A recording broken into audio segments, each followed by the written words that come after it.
ఈ కేసు గురించి చాలామంది అంటారు, సీరియల్ కిల్లర్ దొరికేశాడు, అలాగే పనిష్మెంట్ కూడా ఇచ్చేశారు, ఇంకా ఈ కేసు కూడా క్లోజ్ అయింది అని. కానీ ఇది ఎంతవరకు నిజం? నిజంగా కేసులో ఇన్వాల్వ్ అయిన వాళ్ళందరికీ పనిష్మెంట్ ఇచ్చారా? బాధితుల ఫ్యామిలీకి ఇంకా ఆ చిన్నారులకు న్యాయం జరిగిందా? Hello guys, welcome. ఈ వీడియో ఒక మర్డర్ స్టోరీ కాదు, ఇది ఒక సిస్టమ్ ఫెయిల్యూర్ స్టోరీ. ఇక్కడ పోలీసులు ఫెయిల్ అయ్యారు, సొసైటీ కూడా ఫెయిల్ అయ్యింది. అందుకే ఈ కేసు ఇప్పటికీ చాలా ఫ్యామిలీస్ని వెంటాడుతూనే ఉంది. ఆ విలేజ్ పేరు నితారి, ఉత్తరప్రదేశ్లో నోయిడా దగ్గర ఉన్న ఒక చిన్న గ్రామం. అది 2004 నుండి 2006 మధ్య కాలంలో ఇక్కడ ఒక విచిత్రమైన విషయం జరిగింది. ఆ గ్రామంలో పిల్లలు ఒక్కొక్కరుగా కనబడకుండా పోతున్నారు. ఆ పిల్లలు పేద ఇంకా స్లమ్లో బ్రతుకుతున్న వాళ్ళు, ఎక్కడ నుండో వలస వచ్చిన వాళ్ళు, అలాగే వాళ్ళ ఏజ్ వచ్చేసి 8 నుండి 14 సంవత్సరాలు మాత్రమే ఉంటాయి. ఫ్యామిలీ వాళ్ళందరూ కలిసి చాలా కంగారు పడి పోలీసుల దగ్గరికి వెళ్ళారు కంప్లైంట్ ఇవ్వడం కోసం. కానీ పోలీసులు పెద్దగా పట్టించుకోలేదు. సరే, పిల్లాడి ఎక్కడికైనా వెళ్ళిపోయి ఉండొచ్చు, లేదా మీ ఫ్యామిలీ ప్రాబ్లం అయి ఉండొచ్చు, వెతికి చెప్తామని పంపించేసేవారు. ఇలాగా కొన్ని రోజులు రెగ్యులర్గా కేసెస్ వచ్చాయి. చాలా కంప్లైంట్స్కి ఎఫ్ఐఆర్ కూడా రిజిస్టర్ చేయలేదు. ఇక్కడే మొదటి పెద్ద తప్పు అనేది జరిగింది.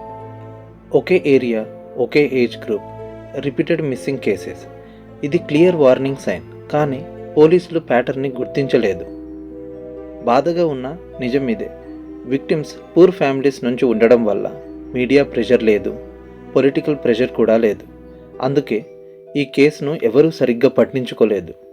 పోలీసుల ఇన్వెస్టిగేషన్ ప్రకారం అక్యూజ్డ్ సురేందర్ కోహ్లీ ఆ ఇంట్లో పనిచేసేవాడు, మణిందర్ సింగ్ పందేర్ ఆ ఇంటి యజమాని. పిల్లలని ఎలా టార్గెట్ చేశారంటే, ఆ ఏరియాలో ఆడుకుంటున్న పిల్లల్ని, ఇంకా అమ్మ చెప్పిన పని కోసం కిరాణా షాప్కి వెళ్ళే పిల్లలను టార్గెట్ చేసేవాడు.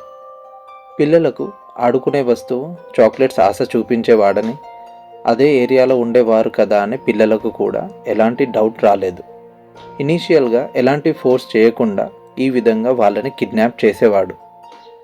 ఇదంతా పోలీస్ తరపు నుండి చెప్తున్న విషయం. దీనికి ఎలాంటి ఐ విట్నెస్ కానీ ఇంకా ఎవిడెన్స్ కానీ లేదు. పోలీసులు చెప్పిన దాని ప్రకారం క్రైమ్స్ ఎక్కువగా హౌస్లో లేదా పనివాడికి ఇచ్చిన క్వార్టర్స్లో జరిగేది.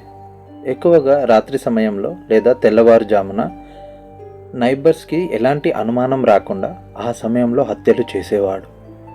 పోలీసుల ప్రకారం హత్యలు ఒక గట్టి వస్తువుతో బలంగా దాడి చేసి చంపేవాడు. ఇక్కడ ఒక ఇంపార్టెంట్ పాయింట్ ఏంటి అంటే, క్రైమ్ సీన్ని లేట్గా పరిశీలించారు, అందువల్ల ఎవిడెన్స్ ప్రాపర్గా సేకరించలేకపోయారు. దాని తరువాతే ఫోరెన్సిక్స్లో డౌట్స్ వచ్చాయి. మిస్సింగ్ అయిన పిల్లల ఫాదర్స్ అండ్ వేరే వాళ్ళు లాస్ట్గా ఈ ఇంటి ముందే మా పిల్లలు కనపడకుండా పోయారు అని చెప్పారు. అప్పుడు పోలీసులు మిస్సింగ్ పిల్లల లిస్ట్ని కంపేర్ చేశారు. అప్పుడు తెలిసింది ఏంటంటే, చాలామంది పిల్లలు ఈ ఇంటి దగ్గరికే వచ్చి మిస్ అయ్యారు అని. అలాగే అక్కడ ఉన్నవాళ్ళు చాలా రోజుల నుండి ఇక్కడ డ్రైనేజ్ స్మెల్ చాలా వస్తుంది అని చెప్పారు. ఫైనల్గా పోలీసులు ఇల్లుని మొత్తం సెర్చ్ చేశారు. ఇంటి వెనక డ్రైనేజ్లో మనిషి పొర్రె ఉండటం, అలాగే డజన్ల కొద్ది ఎముకలు ఇంకా మిగిలిన బాడీ పార్ట్స్ ఉండడం అందరినీ షాక్ చేసింది. ఇక్కడ మొత్తం 8 పిల్లల బోన్స్ అండ్ పొర్రెలు దొరికాయి. కానీ తరువాతే తెలిసింది మొత్తం 19 పిల్లలు లేదా యువతులు మిస్ అయ్యారు అని. అప్పుడే దేశం మొత్తం షాక్ అయింది. పోలీసులు సురేందర్ కోహ్లీని అరెస్ట్ చేశారు. అది డిసెంబర్ 29, 2006 సంవత్సరం. పోలీసుల ప్రకారం అతను ఒకటి కాదు ఎన్నో హత్యలు చేశారని ఒప్పుకున్నాడు. అలా ఒప్పుకోవడమే ఆధారంగా పెట్టుకొని పోలీసులు దర్యాప్తు ముందుకు తీసుకెళ్లారు. ఈ కేసులో ఇంటి యజమాని అయిన పందేర్ని కూడా అరెస్టు చేశారు. కానీ చట్టం ప్రకారం చూస్తే ఒప్పుకున్న మాటలు ఒక్కటే సరిపోవు. నేరం జరిగింది అని నిరూపించాలి అంటే భౌతిక ఆధారాలు కూడా స్పష్టంగా ఉండాలి. అదే ఇక్కడ పెద్ద సమస్యగా మారింది. ఇక్కడే ఈ కేసులో న్యాయపరమైన చిక్కులు మొదలయ్యాయి. 2007 నుండి 2009 ఈ సమయంలో కోర్టులో ట్రయల్స్ మొదలయ్యాయి. అలాగే ఈ కేసు యొక్క ఇన్వెస్టిగేషన్ని సిబిఐకి తరలించారు. 2010వ సంవత్సరంలో కొన్ని కేసెస్లో సురేందర్ కోహ్లీకి మరణశిక్ష విధించారు.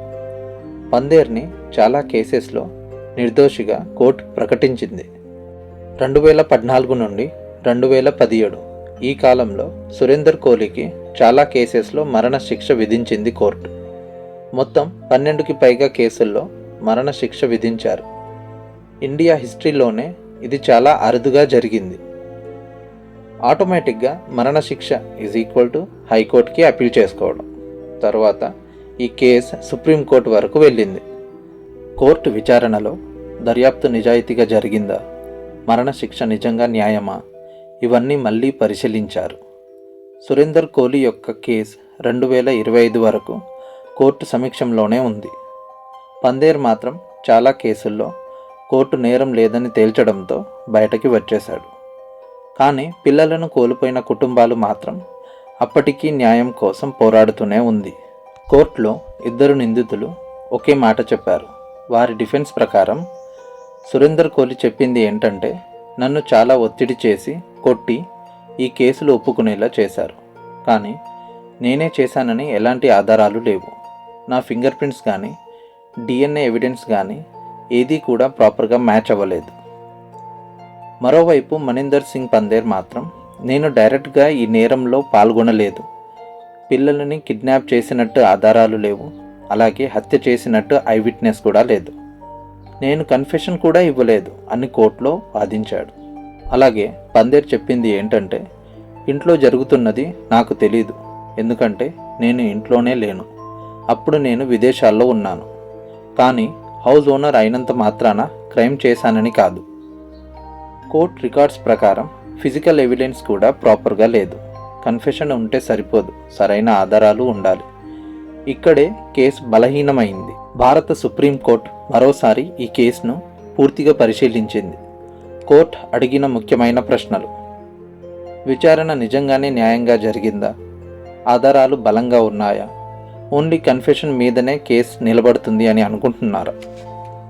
అలాగే సుప్రీంకోర్టు ప్రకారం కన్ఫెషన్ ఒకటే సరిపోదు, దానికి సరైన ఫిజికల్ ఎవిడెన్స్ ఉండాలి. ఈ కేసు విచారణలోనే చాలా లోపాలు ఉన్నాయి. దీనితో 20 ఏళ్లుగా జైల్లో ఉన్న సురేందర్ కోహ్లీపై మిగిలిన చివరి కేసు శిక్షను కూడా కోర్టు రద్దు చేసింది. అతనిని ఇతర కేసుల్లో అవసరం లేకపోతే వెంటనే రిలీజ్ చేయాలి అని ఆదేశించింది. అంటే ఒకప్పుడు దేశంలోనే అత్యంత భయంకరమైన కేసుల్లో మరణశిక్ష అందుకున్న వ్యక్తి ఇప్పుడు ఈరోజు చట్టపరంగా నిర్దోషిగా విడుదలయ్యాడు. ఇక్కడ ఈ కేసులో గమనార్హం ఏంటంటే, నేరం జరగలేదు అని కాదు, అలాగే కేసు లేదు అని కాదు, అన్నీ ఉండి కూడా సరైన విచారణ లేకపోతే ఇలాంటి నిజమైన ఓడిపోవలసిందే. బాధితుల కుటుంబాలు అంటున్నాయి, పోలీసులు ఎర్లీగా దీనిపైన దర్యాప్తు చేపట్టి ఉంటే ఇంతమంది పిల్లలు బలయ్యేవాళ్ళు కాదని, ఇంకా మా పిల్లలు బతికేవాళ్ళు అని. కొన్ని కుటుంబాలకు సరైన పరిహారం కూడా లేదు. సంవత్సరాల తరబడి కోర్టుల చుట్టూ తిరగవలసి వస్తుంది. న్యాయం దొరుకుతుంది అని ఆ ఫ్యామిలీస్ ఇప్పటి వరకు పోరాడాయి. సో ఫైనల్గా అడిగే ప్రశ్న ఏంటంటే, పోలీసుల టైంకి రియాక్ట్ అయ్యారా, కంప్లైంట్ సీరియస్గా తీసుకున్నారా, ఇన్వెస్టిగేషన్ సరిగ్గా చేశారా? ఇక్కడ ఒక్కటి మాత్రం తెలుస్తుంది, సిస్టమ్ ఫెయిల్ అయ్యింది అని. ఈ కేసు మనకు ఒక విషయం స్పష్టంగా చూపించింది. నేరం చేసిన వారిని పట్టుకోవడం మాత్రమే కాదు, సరైన విధంగా విచారణ చేయకపోతే న్యాయం నిలబడదు. ఈరోజు సురేందర్ కోహ్లీ విడుదలయ్యాడు, కానీ ఆ పిల్లల కథ ఇప్పటికీ సమాధానం లేకుండానే ఉంది. ఇలాంటి రియల్ కేసెస్ కోసం ఛానల్ని సబ్స్క్రైబ్ చేసుకోండి.